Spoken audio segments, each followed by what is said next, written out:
안녕하세요. 그린비 가족 여러분. 오늘 금요일 아침. 네, 오늘도 이렇게 매일 한 말씀으로 또 오늘 하루를 시작하는 모든 분들에게 우리가 함께하는 이 하나님의 말씀들을 통해서 우리가 날마다 새롭게 변화되고 좀 더 이렇게 좋은 사람이 되어서 어느 누군가에게 또 무엇보다 우리 주님에게 작은 감동을 줄 수 있는 그러한 은혜가 있기를 간절히 기원합니다. 자, 오늘 저희는 누가복음 7장 우리 6절에서 10절의 말씀으로 함께 오늘 이 아침을 시작하도록 하겠습니다. 누가복음 7장 6절에서 10절의 말씀. 예수께서 함께 가실새 이에 그 집이 멀지 아니하여 백부장들이 벗들을 보내어 이르되 주여 수고하시지 마옵소서 내 집에 들어오심을 나는 감당하지 못하겠나이다. 그러므로 내가 주께 나아가기도 감당하지 못할 줄을 알았나이다. 말씀만 하사 내 하인을 낫게 하소서. 나도 남의 수하에 든 사람이요 내 아래에도 병사가 있으니 이더러 가라 하면 가고 저더러 오라 하면 오고 내 종더러 이것을 하라 하면 하나이다. 예수께서 들으시고 그를 놀랍게 여겨 돌이키사 따르는 무리에게 이르시되 내가 너희에게 이르노니 이스라엘 중에서도 이만한 믿음은 만나보지 못하였노라 하시더라. 보내었던 사람들이 집으로 돌아가 보매 종이 이미 나아 있었더라. 아멘. 네, 우리 어제의 말씀에 이어서 백부장의 이야기가 계속됩니다. 유대인들의 장로 그들의 부탁을 받고 예수님은 백부장을 만나러 출발하십니다. 그런데 그의 집에 가는 도중에 백부장의 친구들이 먼저 나와서 예수님을 맞이합니다. 그리고 예수님께 뜻밖의 말을 전합니다. 그들은 백부장의 말을 대신해서 이렇게 전합니다. 주여 수고하지 마옵소서. 내 집에 들어오심을 나는 감당하지 못하겠나이다. 그러므로 내가 주께 나아가기도 감당하지 못할 줄을 알았나이다. 말씀만 하사 내 하인을 낫게 하소서. 이에 대한 예수님의 반응은 놀라움이었습니다. 그러시면서 이스라엘 중에서도 이만한 믿음은 만나보지 못했다라고 백부장에 대한 극찬을 하십니다. 자, 그렇다면 우리의 관심사는 하나입니다. 이 백부장의 믿음은 도대체 무엇이었는가라는 데 있습니다. 우선 첫째로는 자신은 예수님을 오라가라 할 자격이 없음을 선포하고 있습니다. 이는 아랫사람이 윗사람을 바라보는 관점입니다. 어찌 아랫사람이 윗사람에게 오라가라 할 수 있겠습니까? 그러니까 그의 인식 속에는 자신의 낮아짐이 깔려 있습니다.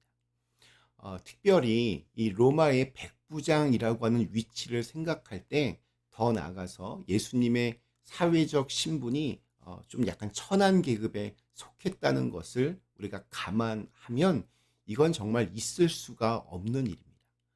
이 백부장은 예수님을 그냥 어떤 뭐 힘이 좀 있는 사람, 좀 뭔가 가르침이 있는 사람 이런 존재가 아니라 자기 자신보다 훨씬 더 높은 존재로 그렇게 예수님을 인식하고 있습니다. 두 번째로는 아마도 이 백부장의 모습 속에서 유대인의 문화를 잘 알고 또 존중하고 있는 그의 모습 속에서 예수님이 참 많이 감동하신 것 같습니다.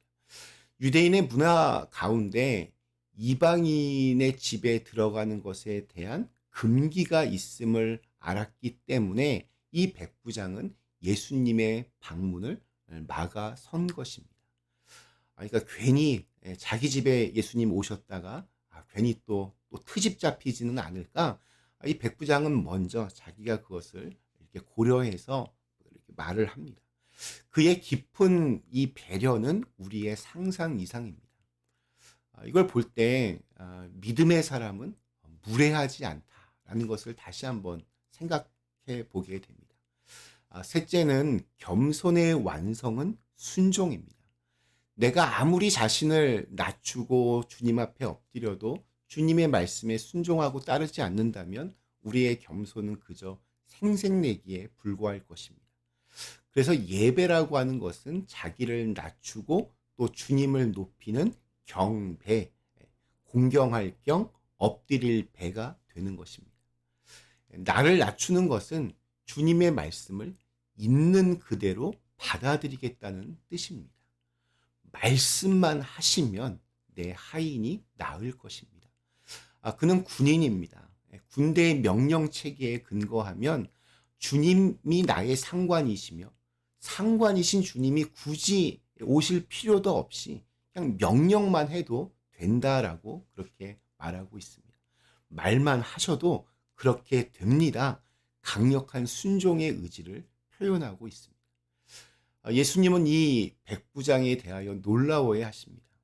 로마인인 그가 유대인들보다 하나님의 섭리에 대해서 더 인정하고 있고 또 더 믿고 있다는 것에 대해서, 그리고 예수님에 대해서 어떤 선지자 혹은 선생을 넘어서 하나님의 아들이라는 사실을 알고 있는 듯한 그의 태도에 감탄하십니다.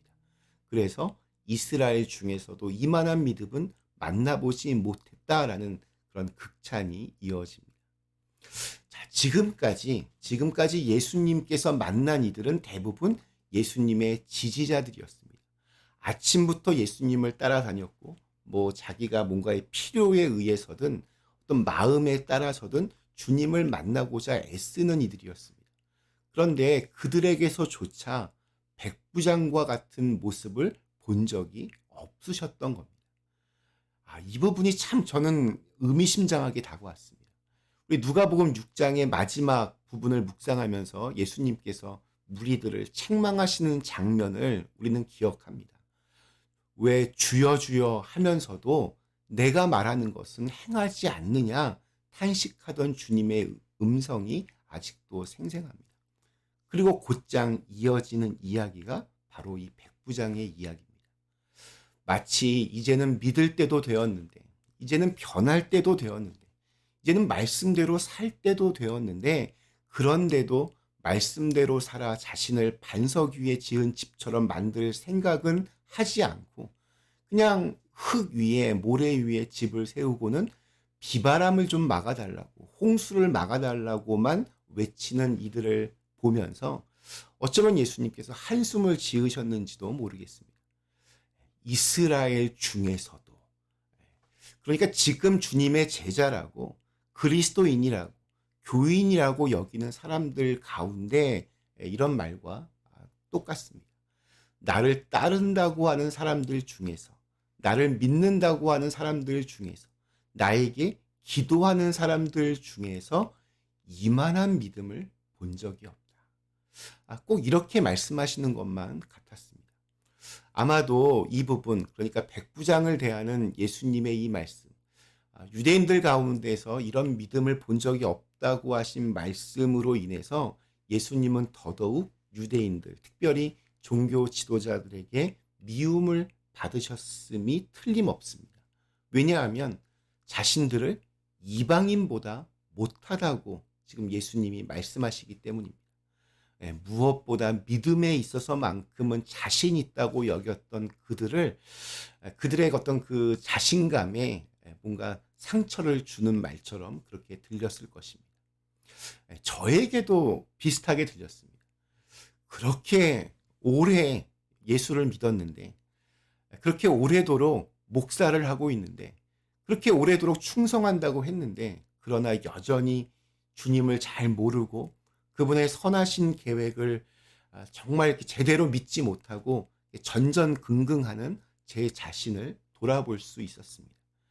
백부장의 믿음은 그만큼 충격적이며 감동적입니다. 오늘 10절 말씀이 이렇게 끝이 납니다. 보내었던 사람들이 집으로 돌아가 보매 종이 이미 나아 있었더라. 주님의 은혜가 그렇게 믿음의 반석 위에 조용히 임했습니다. 성경에는 이 백부장의 이름조차 언급이 없습니다. 갑자기 살아난 종의 어떤 후속 이야기도 없습니다. 믿음은 요란하지 않기 때문입니다. 중요한 것은 예수님을 진심으로 나의 주님으로 믿고 따르며 살아가는 것일 겁니다. 오늘 우리에게 주신 하루 백부장처럼 사람들을 사랑으로 감동시키고 또 예수님을 믿음으로 감동시킬 수 있는 그런 귀한 날이 되시기를 간절히 기원합니다. 잠시 함께 기도하겠습니다. 존귀하신 하나님, 저희로 하여금 정말 예수 믿는 사람답게 살게 하여 주셔서 우리의 모습이 어느 누군가에게도 감동이 되고 또 예수님에게도 감동이 될 수 있는 정말 믿음이 살아 움직이며 역사하는 그런 사람으로 살아가게 하여 주시옵소서. 예수님의 이름으로 간절히 기도드리옵나이다. 아멘.